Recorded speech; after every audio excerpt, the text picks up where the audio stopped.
Start filming. Only now do I get to the Asheville. Независимо дали продаваш или купуваш. Normally you see us do something and then you see us turn it round and win. We did not win on Saturday. The train went back with 6 carriages loaded.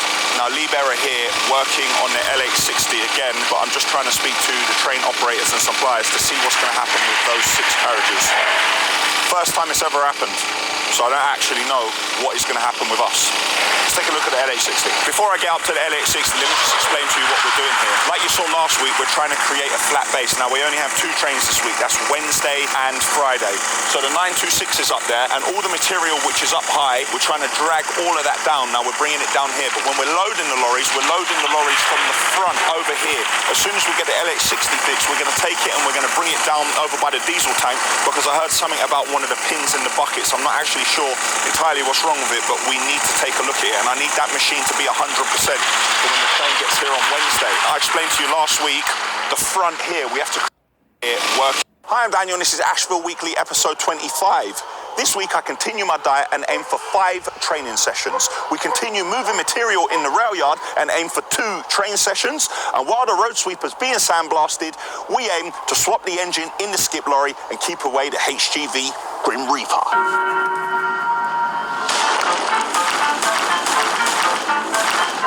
Check out my gravel pit. Yes, yes, yes. Just see how long it is. A 3.6 length. Not that I do complain. Ooh, follow me. It was a bit sticky. We're all doing a different test. I'm stuck. Dun, dun, dun, dun, dun. Consistency is key. Dun, dun, dun, dun, dun. Look at me, king of the castle, king of the castle. Monday morning, we're in the yard. It's a sunny day.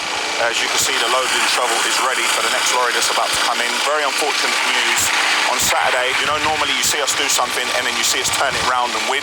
We did not win on Saturday. The train went back with 6 carriages loaded. Now Lee Berra here working on the LH60 again, but I'm just trying to speak to the train operators and suppliers to see what's going to happen with those 6 carriages. First time it's ever happened, so I don't actually know what is going to happen with us. Let's take a look at the LH60. Before I get up to the LH60, let me just explain to you what we're doing here. Like you saw last week, we're trying to create a flat base. Now we only have 2 trains this week. That's Wednesday and Friday. So the 926 is up there, and all the material which is up high, we're trying to drag all of that down. Now we're bringing it down here, but when we're loading the lorries from the front over here. As soon as we get the LH60 fixed, we're going to take it and we're going to bring it down over by the diesel tank, because I heard something about one of the pins in the buckets. I'm not actually sure entirely what's wrong with it, but we need to take a look at it, and I need that machine to be 100% for when the train gets here on Wednesday. I explained to you last week, the front here, we have to create a walkway, but the more we take the material off the back first and we have a level surface, then we can begin to take it off the front there, put it up behind, and then drag that down as well.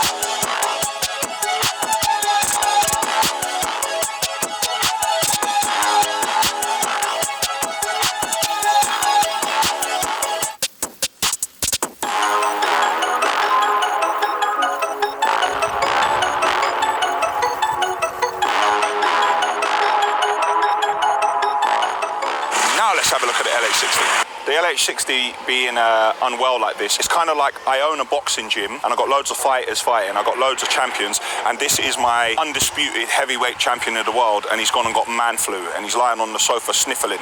You know, last week he was beating people's heads in and he was undefeated, so hopefully we can get this moving and get this pin sorted. So you can see the engineer here flat on the computer. What he's trying to do is regenerate the DPF filter. That's all it is. It missed the regeneration and then it went into limp mode, and as you can see, it's cost us dearly. So once he's done this, we'll track it down off the pile here, put it over by the diesel bay, and see if we can't take a closer look. Apparently there's something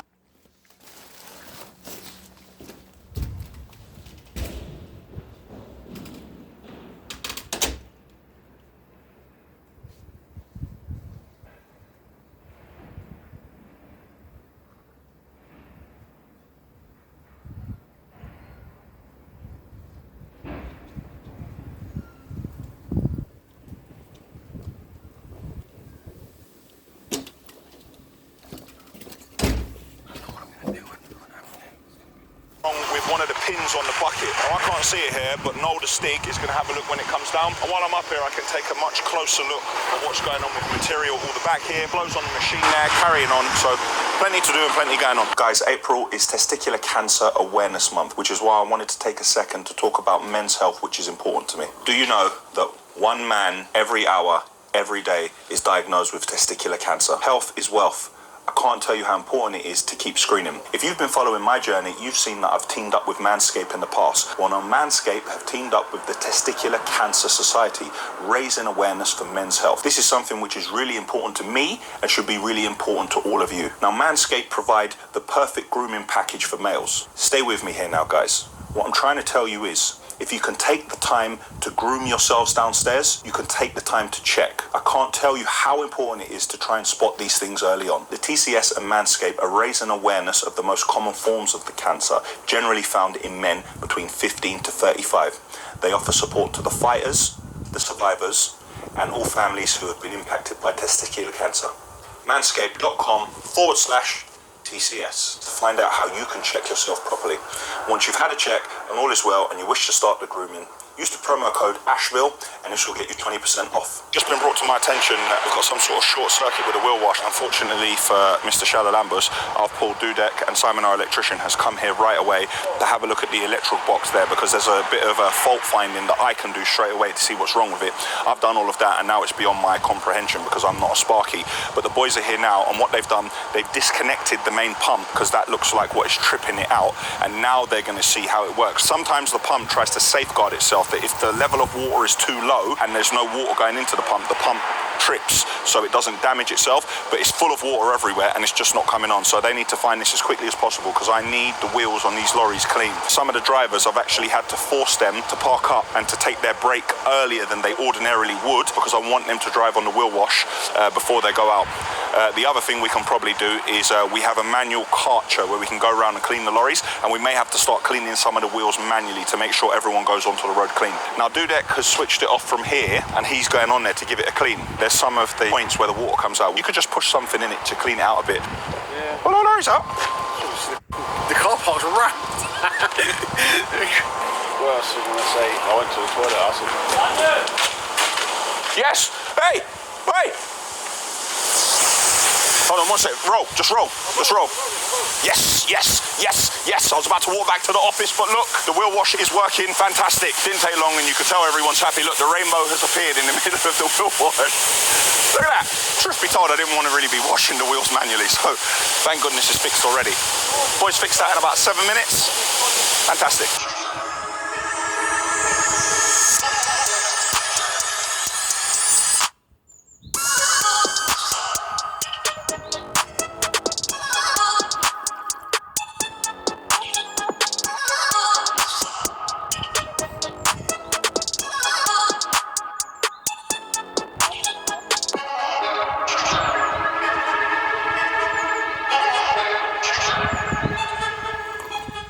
Managed to walk to work on Saturday. People who tell you reasons not to do things are adding no value. We can all think of 100 reasons not to do something. Let's find a way around it and let's do what we need to do. Quack, quack. For all of those of you that haven't seen it, click here to watch a video of me walking to work. Took 3.5 hours. I'm not gonna lie, I'm not as bad as I thought. I did a lot of stretching on Sunday morning. Calves, quads, hamstrings, glutes, absolutely everything. These muscles, whatever they're called. Did a lot of hanging. And then I trained on Sunday. I trained my shoulders as well. I don't feel that bad. So next time I'm going to have to step it up a bit. And I'm actually going to say that I'm doing it and what time I'm starting. So it'll be a little bit more interactive so some of you don't miss it. Let's go and have a look at the office. External decorating of my new office is done. Also, the electrics is happening at the moment. So you can see a couple of cables have been run outside. That's going to be a light. I'm going to have a buzz system to get in so I don't have to get up and unlock the door. This is going to be an outside IP65 rated double socket, and here we're going to have another light. Let's take a look inside. You can see a bit more of the insulation is in, but everywhere the electrical cables run here. We've decided on 4 lighting circuits in my small kitchen area. I'm going to have under unit lights there. I'm going to have 2 special lights above my desk, and I believe we're going to start building my bespoke desk on Wednesday. So once we finish these electrical bits, we're going to start to do the insulation on the roof. All going well. Down to the repair bay. This lorry's not out today, so we're taking a look around it. Something that keeps annoying me, when I first got this lorry, this was my lorry that I drove. The very first one, I pointed that out in the Asheville Fleet tour.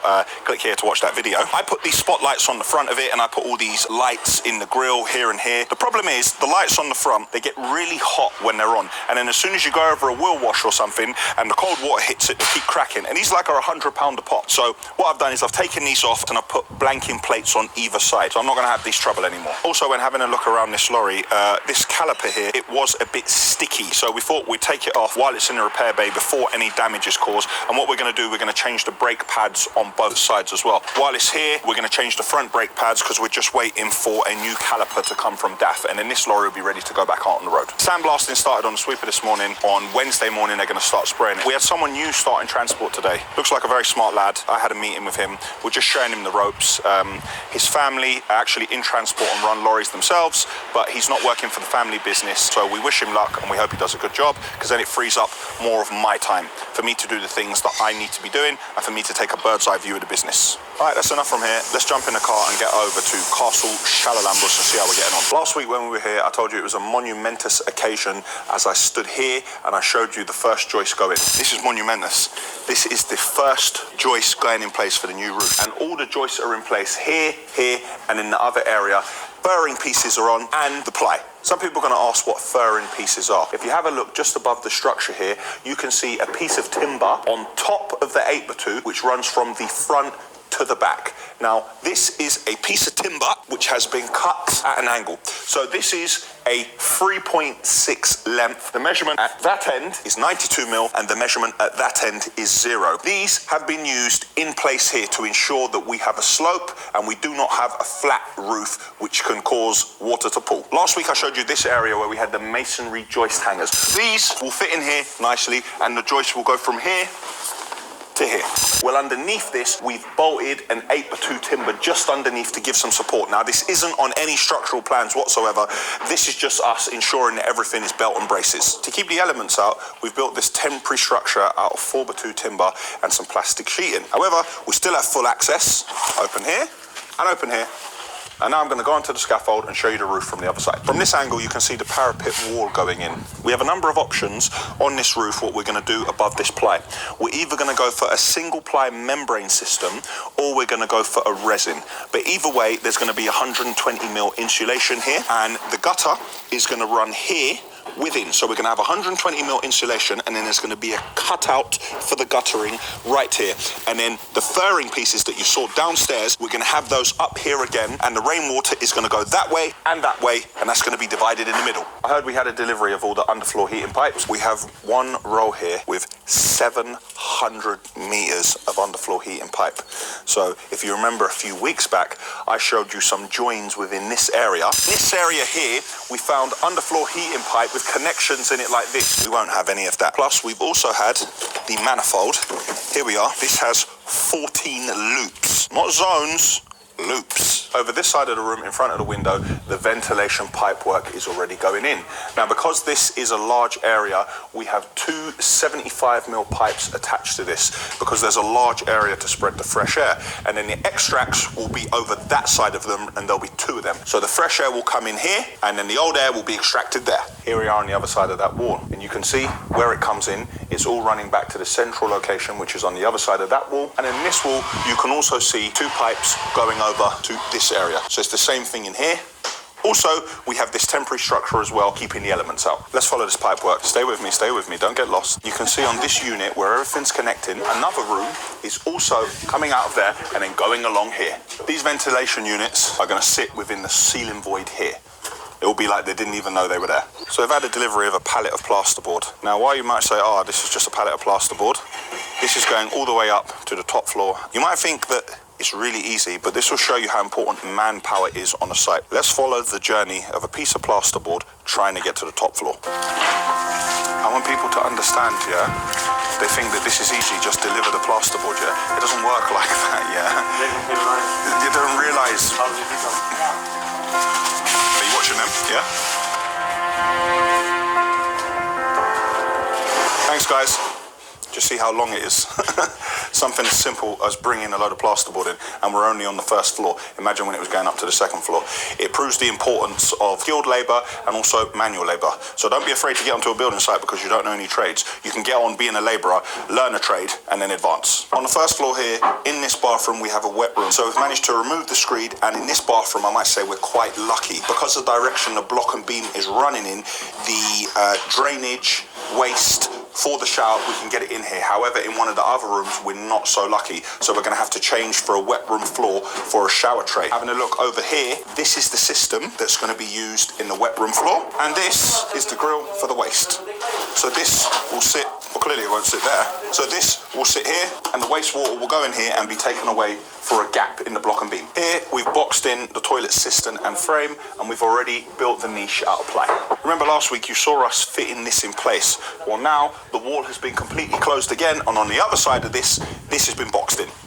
On the top floor last week, I showed you that one room had been completely boarded up. This is the other room. This room has also been completely boarded up as well, including the area around the window. In the other room, we've started boarding this back area. You can see the thickness of the two bits of plasterboard, what it looks like from a side profile. Time for a site meeting. I'm going to leave you in the capable hands of the video team and the construction team. Have a look at the montage coming up and let me know what you think and if you'd like to see more of it.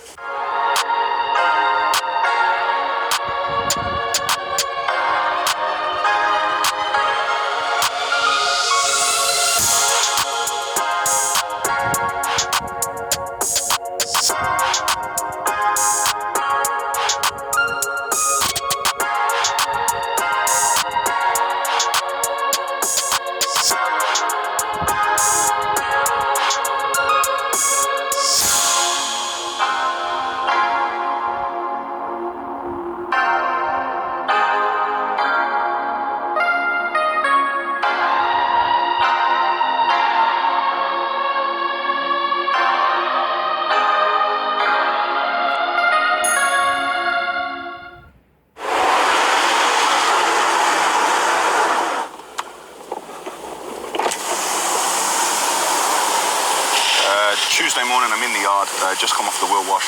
I thought I'd take a quick journey into the other yard to see how we're getting on with the moving around the material. And all the car washes are closed, and I haven't had time to go in the yard and wash this myself. So we're going well with the material, moving that all around. Tried to get in nice and early today. I have a Zoom call at 8:45 and then a jam-packed day. I didn't get a chance to train last night. I wanted to train legs. My legs are feeling all right after Saturday's walk, but I had to work on a couple of spreadsheets, what I needed finished for today. And also, there's a video we're trying to bring you soon. It's the interview with Jackie O'Donovan about women in the construction industry. Now, I had to do a complete watch through. When you do that, you go through minute by minute and you do time codes and you leave notes. So I managed to do that last night. So I had a choice, work or train. Unfortunately, work comes first. Now the sweeper is finished sandblasting and now they're wrapping it up, putting paper around the areas which aren't getting sprayed to get ready to spray it. For this morning, that's about it. I can see that all the lorries are busy, plenty of lorries coming in, loading, plenty of lorries going out. Let's go and see how we're getting on with a 59 plate DAF grab. Okay, so we've changed the front brake pads on the first axle. New caliper is on here and we've changed the pads there as well. Now, Noel's gonna get underneath and I'm gonna shake the steering just to make sure everything's looking good. There's one other little repair we're gonna do here on this rear wing. This is a bit of a sharp edge. So we're gonna take this one off and completely replace it.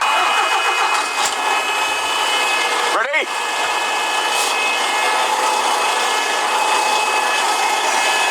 Am I turning it off?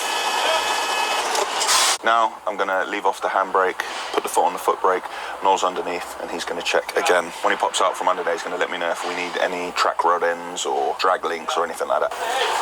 Handbrake off! Foot brake on! Foot brake off! Handbrake on! Anything? Lovely, huh? Nice. Is that you? You going answering that? He's broken down. If this causing him to not be safe, he needs to park up or send him out. We'll call Scania and send him Springbridge. Yeah, but tell him not to load. Yeah, don't load. You can't Scania and send him to Springbridge, yeah? Just had a phone call come in from Tony, who's on one of the Arctics, and he's got a little warning on the dashboard. It's a yellow warning, but all the same, he's had to park up, and we're going to send Scania out to him because these are the older lorries what we maintain here, but all the new Scanias are on full R&M, which is repair and maintenance. So Scania can go out and sort it out. That's it for now. Nearly time for my Zoom. Speak to you later. Have a look at this lorry. If you remember previously, I told you that the AdBlue tank was damaged. Somehow, they've managed to damage the AdBlue tank. Here's the old AdBlue tank right here. Everything dropped out of it. We were able to get hold of a second-hand AdBlue tank, which was exactly the same as this one. We put this one on, then we got the lorry up to working temperature. I took it for a drive, and now good to go. We just changed this wheel. The old tyre was damaged. Now someone needs to go into the container and grab the manual one and just torque it up a bit. Here's the old tyre. You can't drive around on the road with stuff like that, so had to change it, and here's another new front tyre. Didn't think he needed one, but Christian wants another front tyre. See, the other day we worked on this, and then we moved this out of here, and then we brought the DAF grab lorry, the 59 plate over here, and we were working on that. But some genius decided to park this over there and leave the ignition on, so we had to put new batteries on it. I just mentioned there the 59 plate DAF. Well, when we actually sent the caliper back, because there was surcharge on the caliper, we actually saw the underside, the colour of it. So it was the original one from when the lorry was actually made. I could tell because it was the green, because that was a Clancy Doherty lorry. I bought that lorry off them up in Scotland. I could tell by the original, so it did serve its purpose. It lasted many years.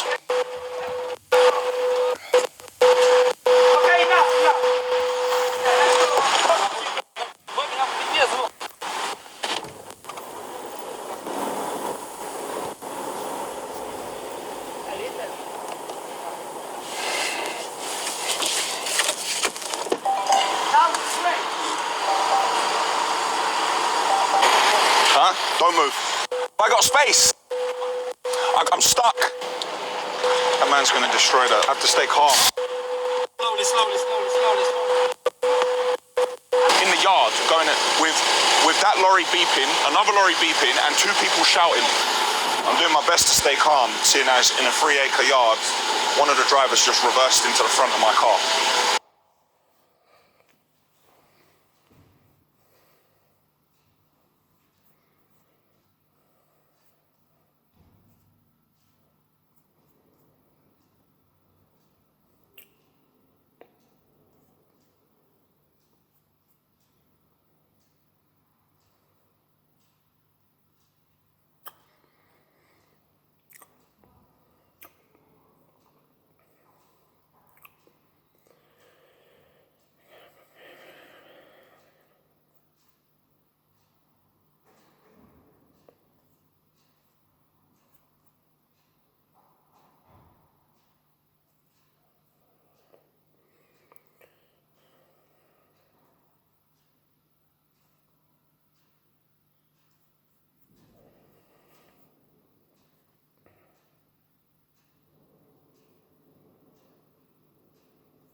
I just want to go all the details. I don't worry about the accounts that I have.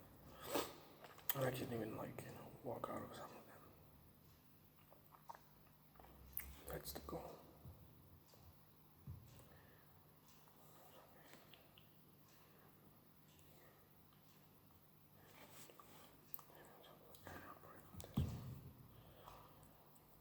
That's amazing.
driver's side.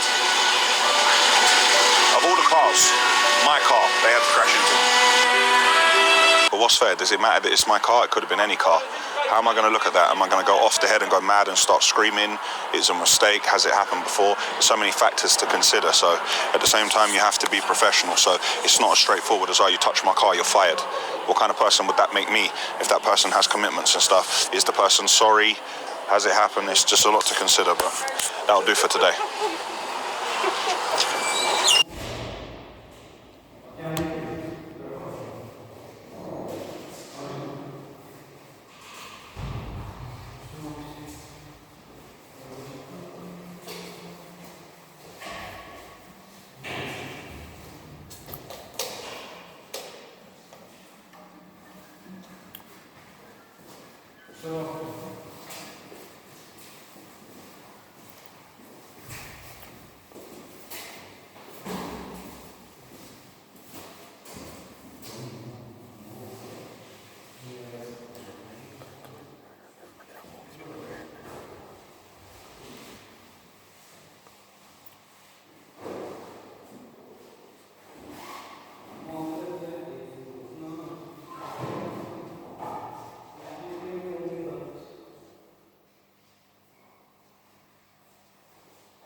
If it touches the key or speaks in a rhyme, and those motherfuckers